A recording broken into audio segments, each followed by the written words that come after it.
এই আজিৰ যি নাগৰিক সভা EMPকে আহ্বানত অনুষ্ঠিত কৰা সভাত আপোনালোকে সকলোৱে উপস্থিত হোৱাৰ কাৰণে পোনপ্ৰথমে আপোনাৰ সকলোলৈ EMPকে কেন্দ্ৰীয় কমিটিৰ তৰফৰ পৰা আন্তৰিক ধন্যবাদ আৰু শুভেচ্ছা অভিনন্দন জ্ঞাপন কৰিছোঁ। প্ৰথমে আপোনাৰ সকলোলৈ EMPকে তৰফৰ পৰা নমস্কাৰ গ্ৰহণ কৰিবলৈ প্ৰথমে মই আপোনালোক সকলোকে জনাইছোঁ।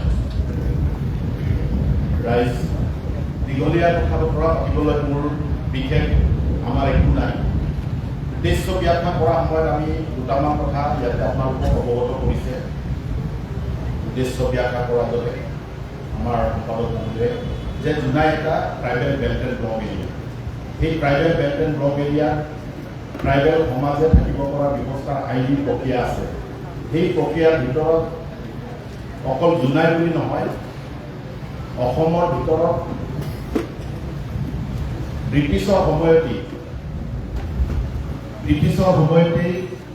47টা ট্ৰাইবেল বেল্ট এণ্ড ব্লক গঠন কৰা হৈছিল আৰু সেই ট্ৰাইবেল বেল্ট এণ্ড ব্লকসমূহত ট্ৰাইবেল সমাজৰ উপৰি অসমৰ খিলঞ্জীয়া বিভিন্ন জাতি জনগোষ্ঠীয়ে বসবাস কৰি আহিছে।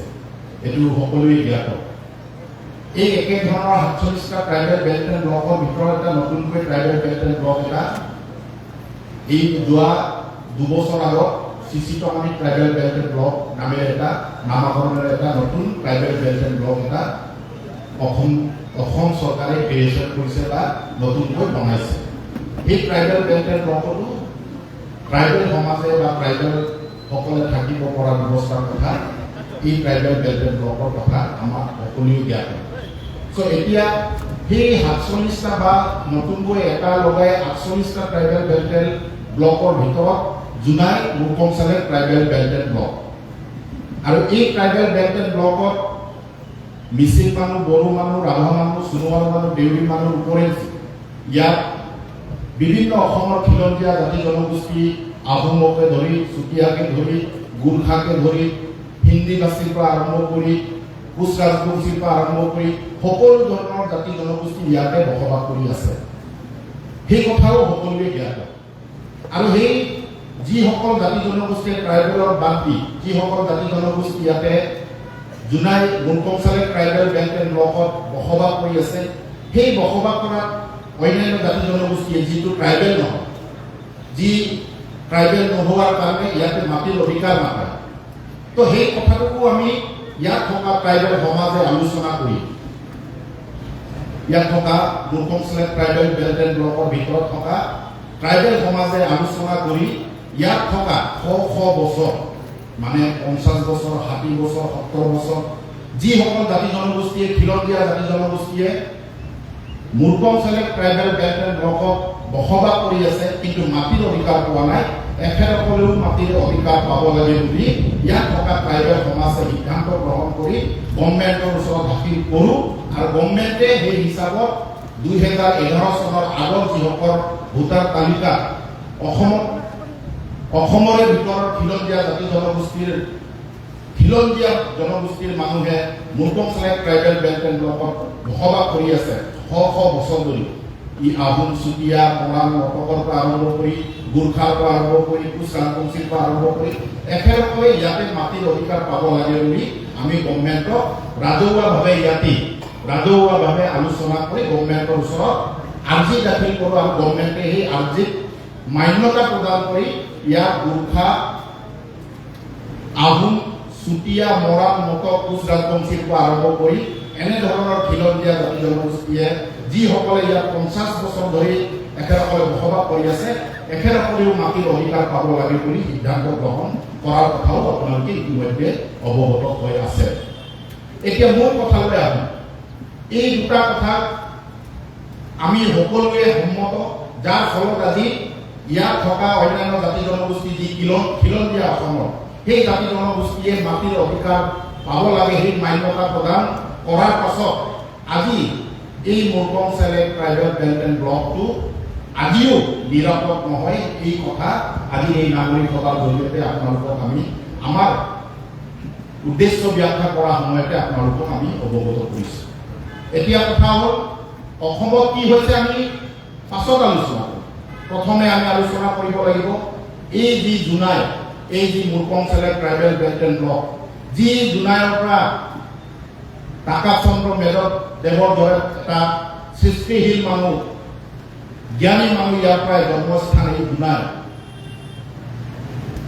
এই অঞ্চলৰ পৰাই বিধান কুম্ভাৰৰ নিচিনা জ্যেষ্ঠ আজি আমাৰ বুদ্ধিজীৱীয়ে এই অঞ্চলৰ জন্মস্থান এই অঞ্চলতে বিভিন্ন জাতি জনগোষ্ঠীৰ মিলন তীৰ্থ যিটো জোনাইক আমি মিচিং অঞ্চলৰ অন্যান্য জেগা মিচিং অঞ্চলৰ মানুহে জোনাই বুলি ক'লে এটা আমাৰ আদৰ্শ স্থান হিচাপে আমি গণ্য কৰোঁ সেই জোনাই সকলো জাতি জনগোষ্ঠীৰ মিলন তীৰ্থ হিচাপে আজিৰ দিনত সেই জোনাইটো আমি চিহ্নিত বা আদৰ্শ হিচাপে জোনাই ট্ৰাইবেল বেল্ট এণ্ড ব্লকৰ কথা অন্যান্য জাতি জনগোষ্ঠীৰ অন্যান্য ট্ৰাইবেল সমাজেও আজি CC2 বা ট্ৰাইবেল সংঘ সমাজৰ মাজতো এই কথা আলোচনা হয় যে Jonai tribal belt and block হ'লেও তাত থকা অন্যান্য জাতি জনগোষ্ঠী তাত থকা ট্ৰাইবেল সমাজে একেলগ নিজৰ ঘৰৰ মানুহ বুলি খিলন দিয়া মানুহকেইটাক একেলগ কৰি একেলগকো মাটিৰ অধিকাৰ দিব পৰাৰ ব্যৱস্থা জোনাইত থকা বা জোনাই মুৰকং চেলেকত থকা ট্ৰাইবেল সমাজে গ্ৰহণ কৰিছে তাৰ কাৰণে জোনাইত থকা সকলো জাতি জনগোষ্ঠী বা ট্ৰাইবেল সমাজক অন্যান্য জাতি জনগোষ্ঠী বা অন্যান্য ট্ৰাইবেল সমাজেও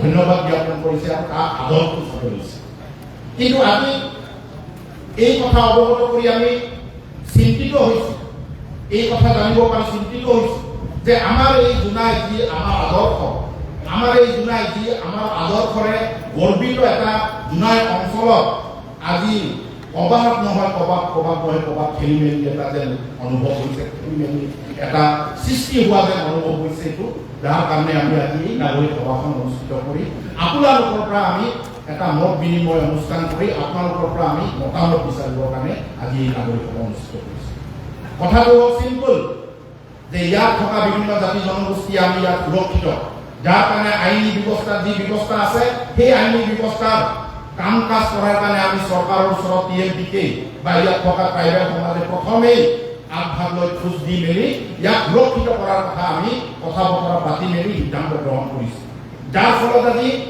অসম চৰকাৰেও জোনাই সমষ্টিত থকা বা জোনাই ট্ৰাইবেল বেল্ট বা মুৰকং চেলেক্ট ট্ৰাইবেল বেল্ট এণ্ড ব্লকত থকা অন্যান্য জাতি জনগোষ্ঠী খিলন দিয়া জাতি জনগোষ্ঠীক সুৰক্ষিত কৰাৰ কাৰণে আইনী ব্যৱস্থা গ্ৰহণ কৰিছে কিন্তু তাতে এটা বস্তু লিখিত হৈছে যে 2011 চনৰ ভোটাৰ তালিকাৰ আগত যিসকল ইয়াত থকা অন্যান্য জাতি জনগোষ্ঠী আছে তেখেতসকলে ভূমিৰ অধিকাৰ পাব তাৰ পাছত ডেডলাইন সেই কথাটো আমাৰ মুখ্য মিচিং মুৰব্বী বা আমাৰ মুৰব্বীসকলে আমাক কেতিয়াবা প্ৰশ্ন কৰে সত্য প্ৰশ্ন কৰাটো এই মূল্য নাই বুলি আমি ক'ব যোৱা নাই আছে যে Jonai tribal belt and block আহোমসকলে কিয় অধিকাৰ পাব সেইটো অপেনলি কেতিয়াবা আমি আলোচনা কৰাৰ প্ৰয়োজন বোধ কৰিছিলোঁ আজি এই নাগৰিক সভাৰ জৰিয়তে আমি জনাব বিচাৰিছোঁ এখেতসকলক আমি ইয়াত ট্ৰাইবেল বেল্ট এণ্ড ব্লক ট্ৰাইবেলসকলৰ কাৰণে সুৰক্ষিত এখেতসকলে আঁতৰি যাব নেকি এখেতসকলে 50 বছৰ ধৰি ইয়াতে বসবাস কৰি আছে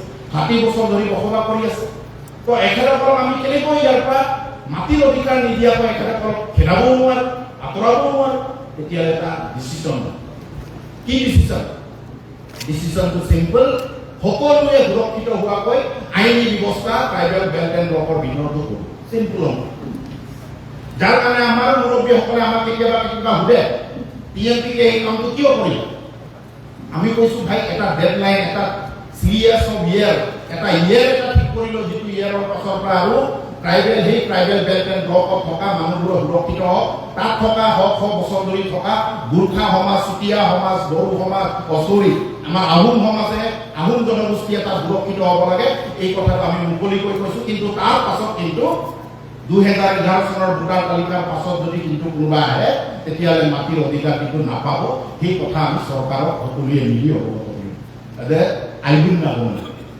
ফাইনেল কথা দেখি তাৰ পাছত যোনদিনা আমাৰ অবৈধ কথা আহিলে ইয়াত অবৈধ মানে যিসকলে ইয়াত অধিকাৰ নাই যিসকলৰ ইয়াত মাটি বাৰী নাই যিসকলে আইনীভাৱে ইয়াত মাটি বাৰী ক্ৰয় কৰিব নোৱাৰে বা কিনা বেচা কৰিব নোৱাৰে সেই সমাজবোৰ ক'ত যাব ক'ৰ পৰা আহিলে শ বছৰ ধৰি এখেতসকল আছিলে নেকি আমি এটা গণনা আমাৰ মাজত আৰম্ভ কৰিম সকলো জাতি জনগোষ্ঠীৰ মাজত ছাত্ৰ সমাজে বা জোনাই অঞ্চলৰ মানুহক লয় তেতিয়া আমি গম পালোঁ অবৈধভাৱে ইয়াত হাজাৰ মাটি বিঘা মাটিত অবৈধ অচিনাকি বাংলাদেশী মিয়াসকল ইয়াত বসবাস কৰা আৰম্ভ কৰিছে।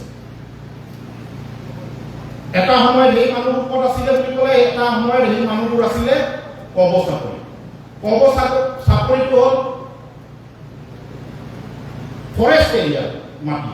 সেই মাটিত ট্ৰাইবেল সকলে অকল তাত সুৰক্ষিত বা তাত ট্ৰাইবেল মানুহে তাত থাকিব পৰা ব্যৱস্থা, আইন ব্যৱস্থা আছে, অন্যান্য মানুহ থাকিব নোৱাৰে। যাৰ ফলত অসম চৰকাৰে সেই তাত থকা মানুহবোৰক এভেকশ্যন কৰিলে। সেই এভেকশ্যন কৰা মানুহবোৰ ক'ত গ'ল বুলি ক'লে জোনাই, বৰ্ডাৰ, কেমি, জিপি, অন্যান্য জিপিত বিচৰিত হৈ ভোটাৰ তালিকাটো নাম সন্নিৱিষ্ট কৰা আৰম্ভ কৰিছে বুলি আমি ইতিমধ্যে গম পাওঁ। আমাৰ সিদ্ধান্ত ইয়াত জোনাই সমষ্টিৰ ভিতৰত থকা বা জোনাই মুৰকংচলেক ট্ৰাইবেল বেল্ট এণ্ড ব্লকত থকা অসমৰ খিলঞ্জীয়া জনগোষ্ঠীৰ মানুহ সুৰক্ষিত থাকিব লাগে। তাৰ কাৰণে ট্ৰাইবেল সমাজৰ মানুহৰ যি কৰিবলগীয়া কৰণীয় কাম কাজ আছে, আমি ইয়াত থকা খিলঞ্জীয়া অন্যান্য জাতি জনগোষ্ঠীৰ লগত মিলি এখেতসকলৰ যি আইনী ব্যৱস্থা অধিকাৰৰ কথা আছে, আমাৰ মজিয়াত আমি আলোচনা কৰিম। আৰু ইয়াত যিসকল অচিনাক্ত দখলদাৰী বাংলাদেশী মূলৰ মানুহ আছে, এখেতসকলে ইয়াৰ পৰা আঁতৰি যাব লাগে। সেই সিদ্ধান্ত DMPK আৰু ইয়াত থকা বিভিন্ন জাতি জনগোষ্ঠী আমি সিদ্ধান্ত গ্ৰহণ কৰি আজি আইন নাগৰিক সভাৰ জৰিয়তে আপোনালোকৰ পৰা আমি পৰামৰ্শ বিচাৰি ল'বৰ কাৰণে আজি এই সভাখন অনুষ্ঠিত কৰিছোঁ। আজি আপোনালোকৰ মতামত আমি ল'ম। আমি এটা বস্তু এইবাৰ ঠিক কৰি লৈছোঁ, মতামত আপোনালোকৰ সকলো, আৰু সেই সিদ্ধান্ত আমি জোনাই জিলা প্ৰশাসনৰ জৰিয়তে আমি জোনাই সমজিলা প্ৰশাসনৰ জৰিয়তে আমি অসমৰ মাননীয় মুখ্যমন্ত্ৰী আজি এই নাগৰিক সভাৰ সিদ্ধান্ত বা প্ৰস্তাৱ আমি প্ৰেৰণ কৰিম আৰু অসমৰ মাননীয় মুখ্যমন্ত্ৰীক অৱগত কৰিম যে জোনাইত যি খিলঞ্জীয়া মানুহ সুৰক্ষিত থাকিব লাগে তাৰ আইনী ব্যৱস্থা আপোনাৰ হাতত আছে। বাকী যি অবৈধভাৱে তাত বসবাস কৰি আছে বাংলাদেশী মূলৰ মিয়াসকলক তাৰ পৰা উচ্ছেদ কৰিব লাগে। সেই কথা বতৰাবোৰৰ সিদ্ধান্ত আজি কৰি অসম চৰকাৰক জনাব লাগে। তাৰ কাৰণে আমি সকলো মতামত আজি বিচাৰিছোঁ। শ্ৰদ্ধেয় ৰাইজ, মোৰ ইয়াত আৰু দুটামান কথা এড কৰিবলগীয়া কোনো প্ৰশ্নই নাই। চিধাকে ক'ব গ'লে ক'ত ক'ত মানুহবোৰ আছে সকলোৱে জ্ঞাত, কাৰ ঘৰত ভাড়াল মাটি লৈ মেলি বসবাস কৰি আছে সকলোৱে জ্ঞাত, কাৰ মাটিত দখল কৰি মেলি এখেতসকলে বসবাস কৰি আছে সকলোৱে জ্ঞাত, ৰেলৱে ষ্টেচনৰ অৱস্থা কি, চিগা কোন জেগাত বসবাস কৰি আছে, কব চাপৰিৰ পৰা কোন অঞ্চলত বসবাস কৰি আছে সকলোৱে জ্ঞাত। এদিন মই ছায়েন্স কলেজৰ প্ৰিন্সিপাল ছাৰৰ লগত এখেতৰ এটা হোষ্টেল এটা বনি আছে সেই বেক চাইডৰ কলেজৰ চাইডত। ছাৰৰ লগত মই যেতিয়া তালৈ গৈছিলোঁ, গৈ মেলি হোষ্টেলটো চাই ঘূৰি অহাৰ সময়ত মই ছাৰক সুধিলোঁ, ছাৰ এই মানুহবোৰ ক'ত? সি কৈছে নকবি আৰু, মই বেলেগ দিনাখন কম। ঘৰত আহি এদিন চাহ খুৱাই মই তোমাক ভালকৈ বুজাই দিম। মই তথাপিতো ছাৰৰ পৰা সুধিলোঁ কোন মানুহ, ক'ৰ মানুহ, কেনেকৈ উঠাল? গম পালোঁ এইবোৰ চব কব চাপৰিৰ পৰা সোমাই ইয়ালৈ আহি ইয়াত নিজৰে মিচিং মানুহ, ইয়াৰে পূৰ্বৰ পৰা 50 বছৰৰ পৰা বসবাস কৰি থকা আমাৰে নিজৰ খিলঞ্জীয়া জাতি জনগোষ্ঠীৰ মানুহে এখেতসকলক ভাড়া নিজৰ দি মেলি মানুহবোৰক বহুৱাই মোক জনাইছে। চাই মই আমাৰ ইয়াত থকা জ্যেষ্ঠ সংগঠকসকলৰ লগত আলোচনা কৰিলোঁ, এইটো কি বস্তু, এইটো হ'লেতো ছেকেণ্ড মিয়ালেন ইয়াতে প্ৰথমে প্ৰতিষ্ঠা হ'ব জোনাই বজাৰ আৰু এমিজেন। এইটো হ'ব দিয়াটো আমাৰ কাৰণে আজিৰ দিনত বাস্তৱ ৰূপটো হয়নে নহয় এই কথাবোৰ কৰাৰ লগত আপোনালোকে আজি আলোচনা কৰে। মই ক'ব বিচাৰিছোঁ এই কামটো যদি আজি আমি এতিয়াই যদি ইয়াৰ পৰা নিৰাময় নকৰোঁ, এটা বাউণ্ডৰী এটা যদি মাৰি নিদিওঁ, কিন্তু অনাগত দিনত ইয়াৰ ভয়াৱহতাৰ কথাটো মই পাছলৈ বৰ্ণনা কৰিব নোৱাৰিম। কাৰণ সেই যিসকল মানুহে আজি ইয়াত বসবাস কৰি আছে বা এখেতসকলক যিসকলে মাটিৰ ভাড়া দি মেলি থ'ব বিচাৰিছে, সেইসকলৰ মানুহৰ মাজৰ পৰাই আজি এখেতসকলৰ ইনকাম চ'ৰ্চ কি, বিজনেছ পলিচি কি বুলি ক'লে ড্ৰাগছ বিক্ৰী কৰা, ভাং বিক্ৰী কৰা, অন্যান্য যিমান অসামাজিক কাৰ্যকলাপৰ জৰিয়তে এখেতসকলে ইয়াত জীৱন নিৰ্বাহ কৰি আছে। আৰু এখেতসকলে তাৰ এজেণ্টবোৰ, এখেতসকলে তাৰে গৰুৰ যিবোৰ চিণ্ডিকেটৰ কাম কাজবোৰ এখেতসকলৰ জৰিয়তে হয়। তো মই বিচাৰিম জোনাইৰ নাগৰিক সমাজক মই সেৱা জনাইছোঁ, এইবাৰ আমি কোনো আইনী ব্যৱস্থা কোনো হাতত ল'ব নালাগে। আমাৰ জাতীয় সংগঠনৰ মুৰব্বীসকলক টিএমপিকে বিশেষভাৱে টিএমপিকে কৰ্মকৰ্তাক মই অনুৰোধ জনাম, কোনো আইনী ব্যৱস্থা হাতত নল'ব। আইন হাতত তুলি নলোৱাকৈ আমাৰ এই নাগৰিক সমাজৰ যি সিদ্ধান্ত, এই সিদ্ধান্তক আমি আকৰে আকৰে পালন কৰিবৰ কাৰণে জিলা প্ৰশাসন বা অসম জিলা প্ৰশাসনৰ জৰিয়তে অসমৰ মুখ্যমন্ত্ৰীলৈ প্ৰেৰণ কৰিব লাগে। আৰু অসমৰ মুখ্যমন্ত্ৰীক আমি সকলোৱে আপোনালোকৰ হৈ আমি কথা পাতি অতি শীঘ্ৰে ইয়াত থকা অবৈধ বেদখলকাৰীসকলক উচ্ছেদ কৰিব লাগে। এই সিদ্ধান্ত আপোনালোকে আজি গ্ৰহণ কৰিবৰ কাৰণে মই অনুৰোধ জনাইছোঁ। আৰু এটা কথা, ইয়াতে এইবোৰ কাম যোনদিনাই আৰম্ভ হয়, আমাৰ কেইটামান স্বাৰ্থলোভী আমাৰ এই সংগঠনৰ মজিয়াৰ পৰা কেইজনমান ল'ৰা ছোৱালী আৰম্ভ হয়, এতিয়া চান্স পাব। মোৰ কেতিয়াবা গাৰ্লফ্ৰেণ্ড এজনীক জোকাইছিলে, সেই ল'ৰাটো ইয়াকে আজি পিটি ল'ম। মই কেতিয়াবা দোকানত কিবা কিবি বিচাৰি যাওঁতে মোৰ লগত তৰ্কাতৰ্কি কৰিছিল। এই সুযোগতে মই ইয়াৰ মাটি বাৰী খেদাৰ নামত ইয়াৰ পৰা কেইটকামান উগালি ল'ম বুলি কাম আৰম্ভ কৰা মই দেখা পাইছোঁ। যাৰ ফলত আমি ভাল কাম এটা কৰিব পৰা আৰম্ভ কৰা কামটো ক'বাত বাধা আৰোপ হয়। যাৰ ফলত যোৱাবাৰ আমি ইয়াৰ পৰা ড্ৰাগছ নিৰাময় কাম কাজ আৰম্ভ কৰিছিলোঁ। সেই ড্ৰাগছ নিৰাময় কাম কাজ সুচল ৰূপে কৰিছে আৰু জোনাই অঞ্চলৰ বিশিষ্ট সকলো নাগৰিক সমাজে, শিক্ষাবিদসকলে, ছাত্ৰ ছাত্ৰীয়ে সহযোগ কৰিছিলে। কিন্তু আমাৰে কেইজনমান দুটকামান তাৰ পৰা কমাই ল'ম বুলি ভাবা কিজনে সেই কামকো বাধা আৰোপ কৰিছিলে। সেই কথাও সকলো ৰাইজে অৱগত। মই অনুৰোধ কৰিম, এতিয়া এই পাল্লা বাঢ়ি হ'ল। এতিয়া কাকবাই খেলি মাৰো, কাকবাই মিলোৱা অংক আমাৰ মাজৰ পৰাই কৰা আৰম্ভ কৰিম বুলি ভাবাবোৰক মই সতৰ্ক কৰিব বিচাৰিছোঁ, অনুৰোধ কৰিব বিচাৰিছোঁ, আহ্বান জনাব বিচাৰিছোঁ। এইটোতো নাগৰিক সমাজে নকৰে, কিন্তু নাগৰিক সমাজৰ জৰিয়তে সেই ছাত্ৰ সমাজৰ আমাৰে নিজৰ ভাইটিসকলক বা আমাৰ সতীৰ্থসকলক মই অনুৰোধ জনাব বিচাৰিছোঁ, সতৰ্ক কৰিব বিচাৰিছোঁ। এনেধৰণৰ কাম যদি আপোনালোকে কৰে, আমি হাতত একো নলওঁ। আইনী ব্যৱস্থাৰ জৰিয়তে এখেতসকলকো আমি জেল হাজতলৈ পঠোৱাৰ ব্যৱস্থা এইবাৰ এই নাগৰিক সমাজে কৰিব লাগে। সেই কথাও আজি সিদ্ধান্ত লিখিব লাগে। শেষৰ কথাটো হ'ল, যোনদিনাই বিতৰণ আৰম্ভ হয়, যোন জেগাৰ পৰাই কোনোবা আজিৰ দিনত ছ'চিয়েল মিডিয়াৰ জৰিয়তে, সাংবাদিক জগতৰ সংবাদ মাধ্যমৰ জৰিয়তে ক'ব বিচাৰে যে ক'ৰবাৰ পৰা খেলি যোৱা মানুহবোৰক ক'লৈ পঠিয়ায়, এইটো চৰকাৰৰ ব্যৱস্থাৰ কথা। মই আদালত নহয়, মই চৰকাৰ নহয়, আমি নাগৰিক সমাজ, আমি ছাত্ৰ সমাজ। আমিয়ে যদি আজিৰ দিনত প্ৰশাসন আমাৰে, আৰক্ষী আমাৰে, আইনী যদি আমাৰে হয়, তেতিয়াহ'লে আমি চব আমিয়ে কৰিব পাৰোঁ। তেতিয়া আইনী ব্যৱস্থা, প্ৰশাসন ব্যৱস্থা, আৰক্ষী বিভাগৰ প্ৰয়োজন।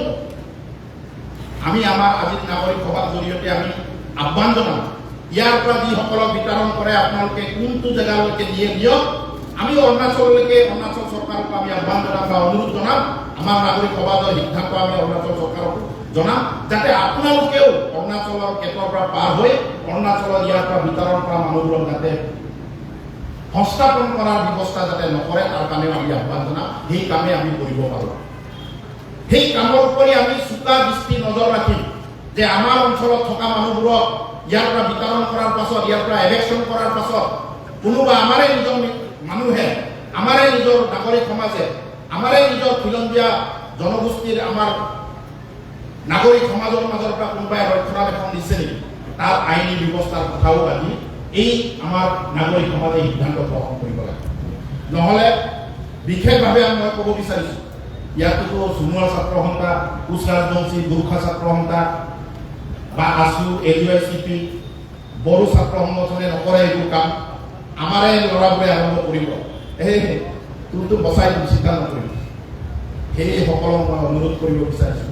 বিশেষভাৱে সেইসকল মোৰ সতীৰ্থ, এইবাৰ মই সতৰ্ক কৰিব বিচাৰিছোঁ, ইয়াত এক এনচিও কাকো এৰা নহ'ব। এইবাৰ এক এনচিও যোনে তাতে হাত লগাব, কাৰোবাক ৰক্ষণাবেক্ষণ কৰাৰ কাৰণে, অবৈধ দখলদাৰী মিয়াসকলক যিসকলে ৰক্ষণাবেক্ষণ দিব বিচাৰিব, সি ছাত্ৰ সমাজৰে আমাৰ সতীৰ্থ হওক, সি নাগৰিক সমাজৰে আমাৰ মুৰব্বী হওক, এখেতসকলক মই টানি অনুৰোধ জনাব বিচাৰিছোঁ, এই কাম এইবাৰ নকৰিলে এই চৰকাৰখনে এটা ভাল পদক্ষেপ লৈছে।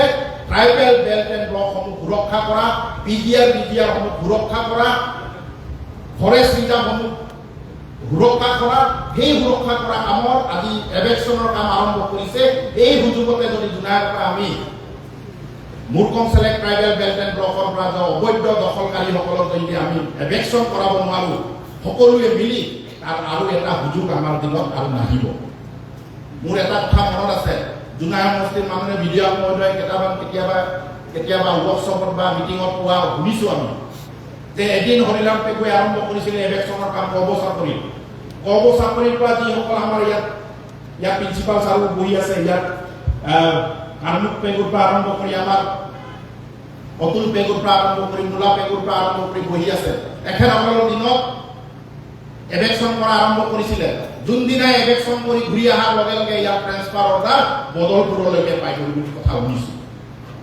মানে চৰকাৰী ব্যৱস্থাপনাই যোনদিনাই অবৈধ বাংলাদেশী মিয়াসকলক হাত লগাই সেই সময়ত আমাৰ খিলঞ্জীয়া অফিচাৰসকলক ট্ৰেন্সফাৰ কৰাৰ কাম এটা সময়ত চৰকাৰে কৰিছিলে। কিন্তু এইবাৰৰ চৰকাৰখনে এই খিলঞ্জীয়া সুৰক্ষা, ট্ৰাইবেল বেল্ট এণ্ড ব্লকৰ সুৰক্ষাৰ কথা আজিৰ দিনত বুজুৰে উত্থাপন কৰি তেখেতসকলে একশ্যনত নামিছে। নাগৰিক সমাজে এই চৰকাৰখনৰ লগত এটলিষ্ট ভোট দিয়াৰ কাৰণে মই কোৱা নাই, কিন্তু এই ট্ৰাইবেল বেল্ট এণ্ড ব্লক সুৰক্ষাৰ কাৰণে সকলোৱে এই চৰকাৰখনক সহমত কৰি আমাৰ নাগৰিক সমাজৰ সিদ্ধান্ত অতি শীঘ্ৰে মানে দুদিনৰ ভিতৰত যদি প্ৰেৰণ কৰে, অহাকালি আমাৰ CC2 coordination committee of tribal অৰ্গেনাইজেশ্যনৰ আমাৰ এটা ডাঙৰ অভিৱৰ্তন আছে গুৱাহাটীত, আৰু অহা এসপ্তাহৰ ভিতৰত অসমৰ মাননীয় মুখ্যমন্ত্ৰীয়ে ট্ৰাইবেল অৰ্গেনাইজেশ্যনসমূহৰ লগত ট্ৰাইবেল বেল্ট এণ্ড ব্লকৰ কথা আলোচনা কৰাৰ কাৰণে আমাক আমন্ত্ৰণ জনাইছে, যাতে সেই আমন্ত্ৰণ কৰা সময়ত যেতিয়া আমি আলোচনাত বহিম, আলোচনাত বহা সময়ত এই আমাৰ জুনাই মুৰকং চেলেক্ট ট্ৰাইবেল বেল্ট এণ্ড ব্লকৰ যি আমাৰ নাগৰিক সমাজৰ এই আজিৰ সিদ্ধান্তটো তাতে আমি প্লেচ কৰি তাৰ সিদ্ধান্ত এটা গ্ৰহণ কৰিব পৰাৰ ব্যৱস্থা যাতে আমাৰ আজিৰ এই নাগৰিক সমাজে কৰিব পাৰে, তাৰ ব্যৱস্থা আপোনালোকে সকলোৱে কৰিবৰ কাৰণে মই হুজুৰে আপোনালোকৰ ওচৰত মই দাবী উত্থাপন কৰিছোঁ, প্ৰস্তাৱ আগবঢ়াইছোঁ। আপোনালোকে আজিৰ এই সুযোগটো যাতে এলান কৰি গ্ৰহণ কৰে, আৰু এই প্ৰস্তাৱটো অতি শীঘ্ৰে CDCৰ থ্ৰু দি আমি অসমৰ মাননীয় মুখ্যমন্ত্ৰীক যাতে এই দুদিনৰ ভিতৰত পোৱাকৈ প্ৰস্তাৱটো প্ৰেৰণ কৰিব পৰাৰ ব্যৱস্থা গ্ৰহণ কৰিব পাৰে, তাৰ আশা মই ৰাখি মোৰ এই চমু ব্যাখ্যা বা চমু আগতীয়া কথা বতৰাবোৰক মই আপোনালোকক অৱগত কৰাৰ কথাবোৰক মই ইমানতে সমাপ্ত কৰিছোঁ। সকলোকে পুনৰবাৰ ধন্যবাদ জ্ঞাপন কৰি মুৰকং চেলেক্ট ট্ৰাইবেল বেল্ট এণ্ড ব্লকটো সুৰক্ষা কৰা আমাৰ সকলোৰ দায়িত্ব, ইয়াত থকা খিলঞ্জীয়া ভূমিপুত্ৰসকলৰ দায়িত্ব, খিলঞ্জীয়া জাতি জনগোষ্ঠীসকলৰ দায়িত্ব, গোৰ্খাৰো দায়িত্ব, আহোমৰো দায়িত্ব, চুতীয়াৰো দায়িত্ব, ইয়াত থকা ভাৰতীয় মানুহ যি খিলঞ্জীয়া ভাৰতীয় মানুহ তেখেতসকলৰো দায়িত্ব। আৰু এই খিলঞ্জীয়া ভাৰতীয়সকলকো মই অনুৰোধ জনাম, আপোনালোকে ইয়াত ব্যৱসায় প্ৰতিষ্ঠান কৰি আছে, মাৰোৱাৰী বিহাৰীৰ পৰা আৰম্ভ কৰি হিন্দীভাষী বাঙালীৰ পৰা আৰম্ভ কৰি সকলোৱে ভাৰতীয়, যি ভাৰতীয় মূলৰ সকলো মানুহ, ভাৰতীয় মূলৰ মুছলমান মানুহ আছে ইয়াত, যিসকলে ক'ব বিচাৰিলে মিয়া বুলি ক'লে মুছলমানৰ কথা ক'ব বিচাৰে, মই এখেতসকলক অনুৰোধ জনাইছোঁ, খিলঞ্জীয়া মুছলমানসকল যিসকল আছে সেই মুছলমানসকলকো আমাৰ এই জুনাইবাসী নাগৰিক সমাজৰ লগত সহমত প্ৰকাশ কৰি আপোনালোকে আমাৰ লগত সহযোগ দিব বুলি আশা ব্যক্ত কৰি মোৰ চমু ভাষণ ইমানতে সমাপ্ত কৰিলোঁ। ধন্যবাদ।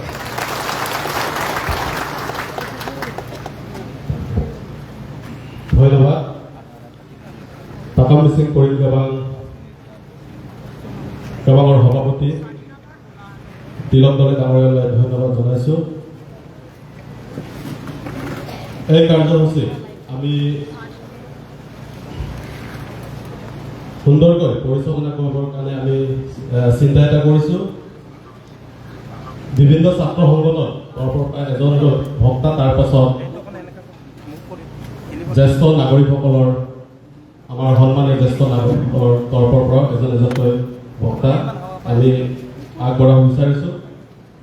এনেকৈ আমাৰ মাজত উপস্থিত আছে সদৌ অসম ছাত্ৰ সন্থাৰ ধেমাজি জিলাৰ উপসভাপতি ৰঞ্জিত বসুমতাৰী ডাঙৰীয়া, তেখেতক ৰাইজৰ উদ্দেশ্যে দুই এষাৰ বক্তব্য আগবঢ়াবলৈ অনুৰোধ জনাইছোঁ।